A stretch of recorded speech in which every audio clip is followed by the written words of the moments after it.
Hello guys, welcome back to the channel accounts expertise. Last session में हमने अपने solvency ratios का first type discuss किया था, डेट इज़ डेब्ट टू इक्विटी रेशोज़।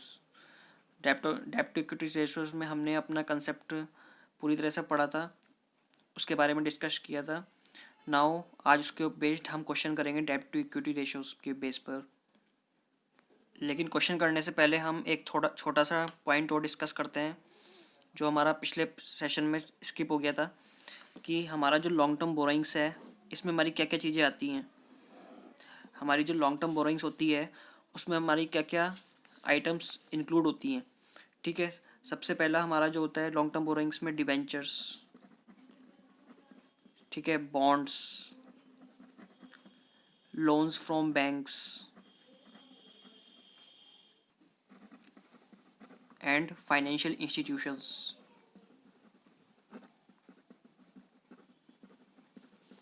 ये चीज़ें हमारे लॉन्ग टर्म बोरोइंग में होती हैं। लॉन्ग टर्म बोरोइंग्स हम किसको कहते हैं? डिबेंचर्स को, बॉन्ड्स को, loans from banks and financial institutions को, ठीक है, पब्लिक डिपॉजिट्स को।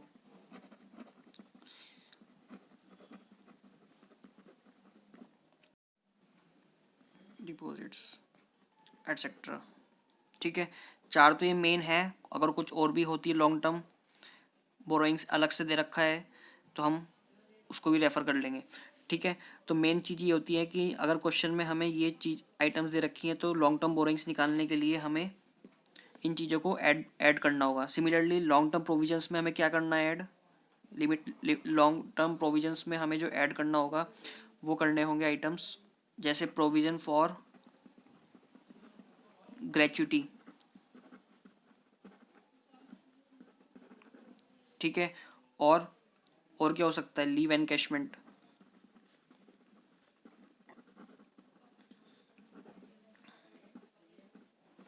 ठीक है, और कोई भी लॉन्ग टर्म प्रोविज़न होगा वो हमें लॉन्ग टर्म प्रोविज़न निकालने के लिए इसमें ऐड करना होगा। जैसे हमारी करंट रेशो 2:1 एक अप्रोप्रिएट रेशो थी, और लिक्विड रेशो हमारी 1:1 अप्रोप्रिएट थी। ऐसी हमारी जो डेब्ट इक्विटी रेशो जो है वो जो अप्रोप्रिएट मानी जाती है वो क्या है? 2:1, जिसमें 2/1, टू पार्ट, दो पार्ट किसका होगा? डेब्ट, और वन पार्ट इक्विटी। इसको अप्रोप्रिएट माना जाता है। अगर इससे ज़्यादा है तो भी रिस्की है, और कम है तो भी रिस्की है। क्योंकि डेप्ट अगर ज़्यादा होगा, लेट सपोज मेरे पास क्या है, 2 लाख का डेप्ट है और 1 लाख खुद का पैसा है। ये क्या है? इक्विटी, ये खुद का पैसा है। और ये डेप्ट क्या है? जो लोगों से उधार लिया हुआ है, बाहर के लोगों से। क्योंकि इक्विटी तो क्या होता है? ओनर्स होते हैं कंपनी के, और इक्विटी शेयर होल्डर का पैसा क्या होता है? कंपनी का पैसा होता है। और अगर डेप्ट इससे ज़्यादा हो गया, मतलब लेट सपोज ये रेशो इससे एबव हो गई, 2 लाख से ज़्यादा हमने डेप्ट ले रखा है, तो रिस्क क्या हो जाएगा? कंपनी के ऊपर बर्डन आ जाएगा, रिस्क हो जाएगा। मतलब डेप्ट उधार ज़्यादा हो जाएगा बाहर के लोगों से। तो उस डेप्ट को कितना रखना है? उस डेप्ट को इतना रखना है कि जितना कंपनी उसको उस बर्डन को झेल सके। ठीक है, तो अप्रोप्रिएट रेशो क्या है? अगर 1 लाख इक्विटी है तो 2 लाख बस डेप्ट हो, इससे ज़्यादा नहीं होना चाहिए। अगर इससे ज़्यादा होगा तो कंपनी क्या हो जाएगी? अगर कंपनी का काम अच्छा नहीं चला तो क्या हो जाएगी? कंपनी बैंकक्रप्ट हो जाएगी, मतलब कि कंपनी का दिवाला निकल जाएगा। क्योंकि डेप्ट ज़्यादा हो जाएगा तो फिर कंपनी को क्या करना पड़ेगा? अपनी इक्विटी जितनी भी कंपनी की एसेट्स हैं वो बिक जाएंगी। इक्विटी शेयर कैपिटल जितना भी है कंपनी के पास, जो फंड पड़ा हुआ है इक्विटी शेयर कैपिटल का, ये भी किसको देना पड़ जाएगा? डेप्ट, जिससे लॉन्ग टर्म डेप्ट कंपनी ने लिया हुआ है। तो हमारी जो एक्यूरेट डेप्ट इक्विटी रेशो है वो है 2:1। ठीक है, यही कंपनी को मेंटेन करके रखनी चाहिए। तो आइए हम अब इसके ऊपर क्वेश्चन करते हैं अपना। तो हमारा फर्स्ट क्वेश्चन है, फ्रॉम द फॉलोइंग, इस रेशो का first question, from the following balance sheet of ABC limited as on 31 March calculate डेप्ट इक्विटी रेशो। हमें क्या निकालने को बोला है कंपनी? इसमें क्वेश्चन में डेप्ट इक्विटी रेशो निकालनी है। ये आइटम्स हमको दी हुई है। Equity and liability, share holder fund, share capital, reserve and surplus, money received against share warrants, non current liability, long term borrowings, other long term liabilities. ये सब आइटम्स हमको दी हुई है जो हमने अपने कंसेप्ट में पढ़ी हुई हैं। अब इसके बेस पर हमें क्या निकालना है? अपनी डेप्ट इक्विटी रेशो निकालनी है। अब डेब्ट इक्विटी रेशो निकालने के लिए सबसे पहले हमारे पास हमारे माइंड में क्या आना चाहिए कि डेब्ट इक्विटी का फॉर्मूला क्या होता है। ठीक है, तो हम इसका सॉल्यूशन करते हैं सबसे पहले। तो हमारा डेब्ट इक्विटी का फॉर्मूला डेब्ट अपॉन लॉन्ग टर्म डेब्ट अपॉन इक्विटी, या इसे कहो शेयर होल्डर फंड।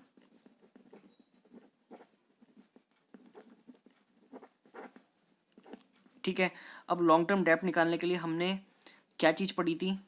हमारे पास तीन कंसेप्ट थे जो हमने अपने कंसेप्ट में पढ़े थे। एक तो था ये long term borrowing long term provision हो, या दूसरा टोटल डेब्ट करंट लाइबिलिटीज़ हो, टोटल डेब्ट दे रखा हो करंट लाइबिलिटीज़ दे रखी हो हमको। तीसरा था कैपिटल एम्प्लॉयड में से दे रखा हो और इक्विटी दे रखी हो। तो हम देखते हैं हमारे क्वेश्चन में क्या दिया हुआ है। हमारे क्वेश्चन में क्या दिया हुआ है, देखो टोटल डेब्ट, लॉन्ग टर्म बोरोइंग्स में देखो क्या दिया हुआ है, लॉन्ग टर्म बोरोइंग्स भी दी हुई है, अदर लॉन्ग टर्म लाइबिलिटीज़ भी दी हुई है और लॉन्ग टर्म प्रोविजंस दिए हुए हैं। ठीक है, तो हमें लॉन्ग टर्म अलग से निकाल के दिया हुआ है बिल्कुल। ठीक है, तो इसमें हम क्या है अदर लॉन्ग टर्म लाइबिलिटीज़, तो हमारा जो फॉर्मूला है इसमें हम क्या और जोड़ लेंगे, अदर लॉन्ग टर्म लाइबिलिटीज़।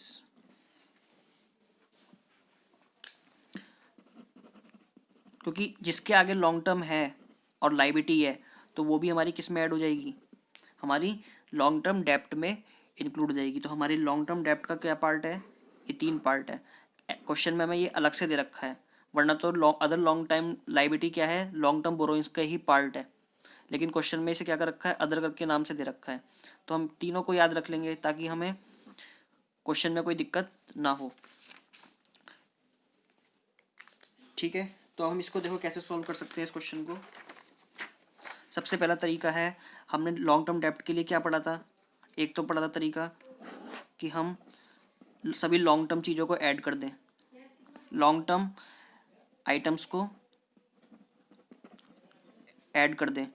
ठीक है, दूसरा हमारा तरीका था कि टोटल डेब्ट में से क्या कर दें, माइनस करंट लाइबिलिटीज़, जो करंट लाइबिलिटीज़ हैं उसमें से अगर हम करंट लाइबिलिटी टोटल डेब्ट में से करंट लाइबिलिटीज़ माइनस कर देंगे तो क्या आ जाएगा, लॉन्ग टर्म डेब्ट निकल के आ जाएगा हमारे पास।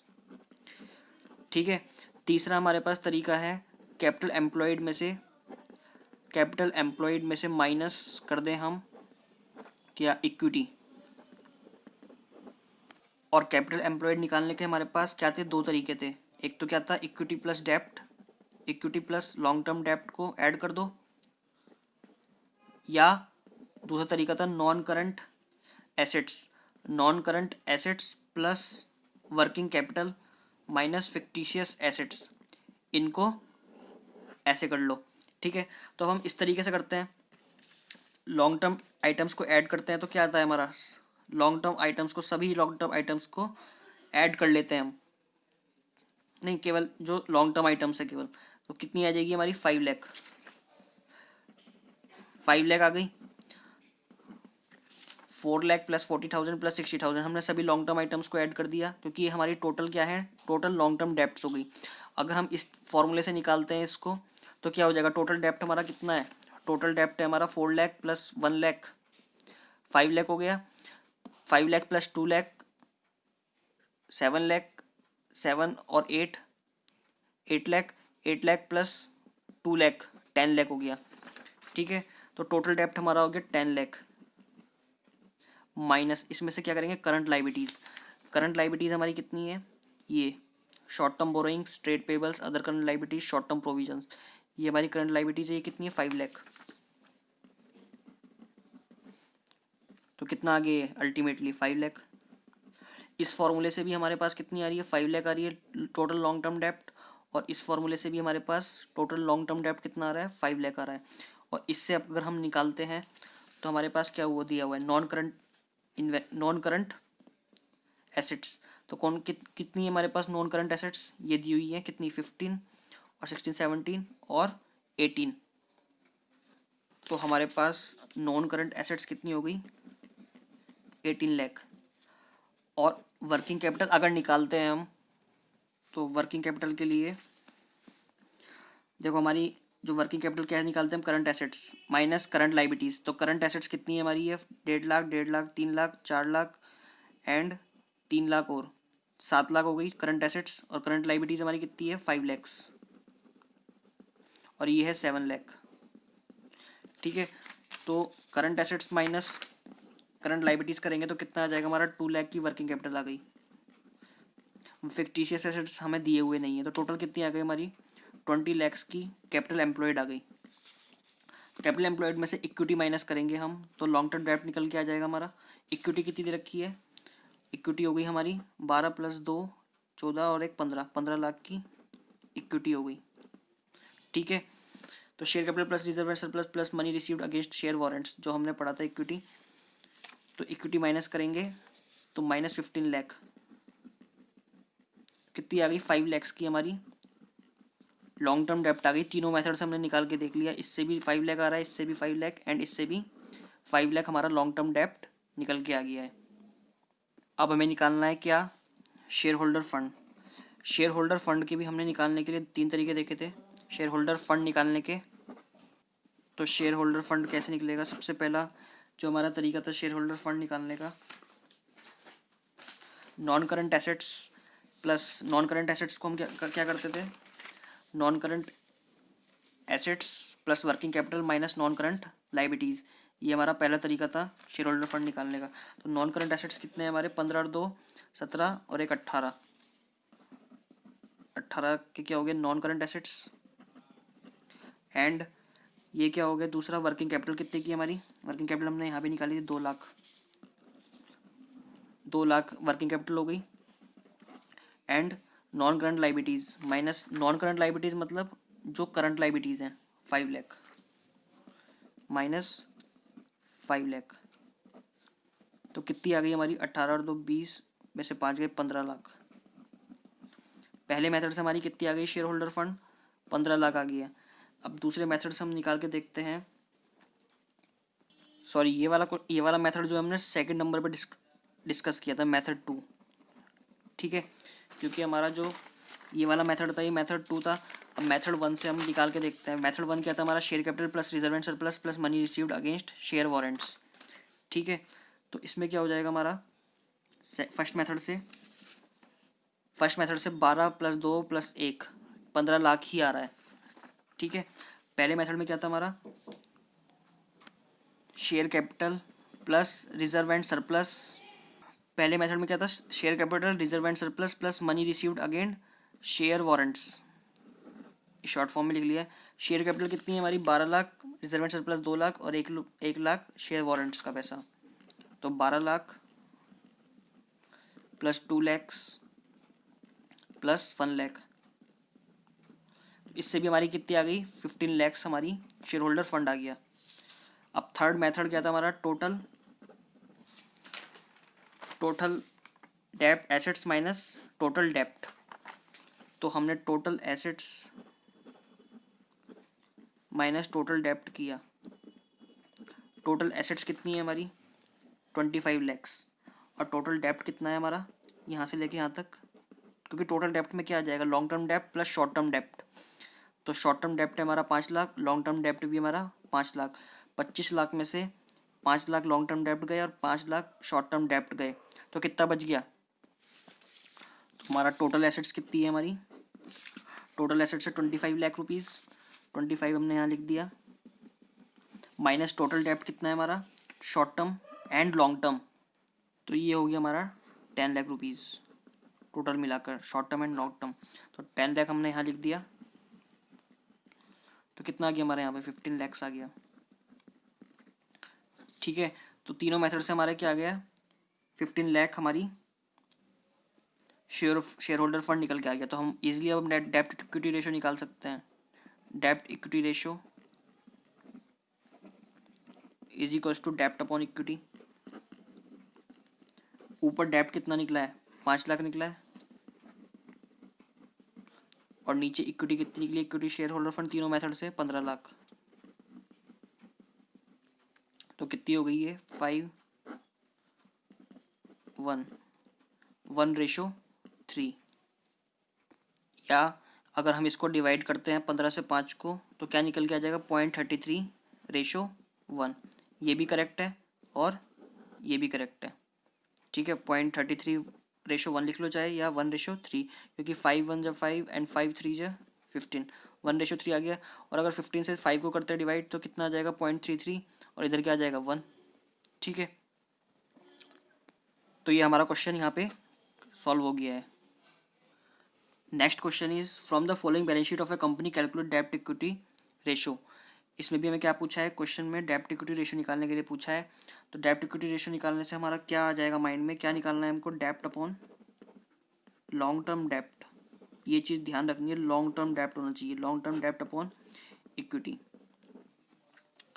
ठीक है, अब देखो हमें इस क्वेश्चन में क्या दे रखा है, लॉन्ग टर्म बोरिंग्स दी हुई है, करंट लायबिलिटी, हमें निकालना है लॉन्ग टर्म डेब्ट। या तो हम सीधे सीधे इसको ही ले लें, क्योंकि हमें क्वेश्चन में क्लियरली दे रखा है लॉन्ग टर्म बोरिंग्स, एक ही लॉन्ग टर्म बोरिंग दी हुई है 15 लाख। या तो हम इसको सीधे सीधे इसको ही ले लें, या हमारे पास दूसरा तरीका ये है कि टोटल डेब्ट कितना है हमारा 3 लाख हो जाएगा, 3 लाख में से 1.5 लाख घटाएंगे, 1.5 लाख ये वाला घटाएंगे शॉर्ट टर्म डेब्ट, तो हमारा ये लॉन्ग टर्म डेब्ट निकल के आ जाएगा। तब हमें सिंपली क्वेश्चन में दे रखा है 1.5 लाख।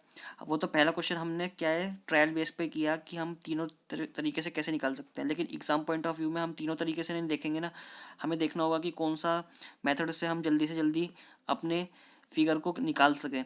तो यहाँ पे क्या है, हमको वो चीज़ें उठा लेनी है जो हमारी लॉन्ग टर्म दे रखी है ऑलरेडी।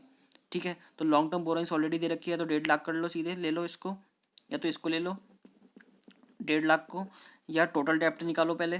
टोटल डेप्ट कितना आ जाएगा 3 lakh, 3 lakh minus 1.5 lakh, short term डेप्ट कितना है हमारा, करंट लायबिलिटी क्या होगी हमारी शॉर्ट टर्म डेप्ट, तो उसमें से 1,50,000 घटा देंगे तो कितना आ जाएगा 1.5 लाख निकल के आ जाएगा। तो दोनों मेथड से हमारा जब निकल हमारे एक मेथड से निकल के आ जा रहा है तो फिर हमें दूसरे मेथड पर जाने की ज़रूरत ही नहीं है। ठीक है, तो यहाँ पे हमें 1.5 लाख निकाल लिया है, हमारी लॉन्ग टर्म डेप्ट निकल चुकी है। अब हमें क्या निकालना है, दूसरा इक्विटी का पार्ट निकालना है, शेयर होल्डर फंड पार्ट निकालना है हमको। तो सॉल्यूशन करते हैं इसका। हमने क्या है जो था क्या था, डेप्ट इक्विटी रेशो,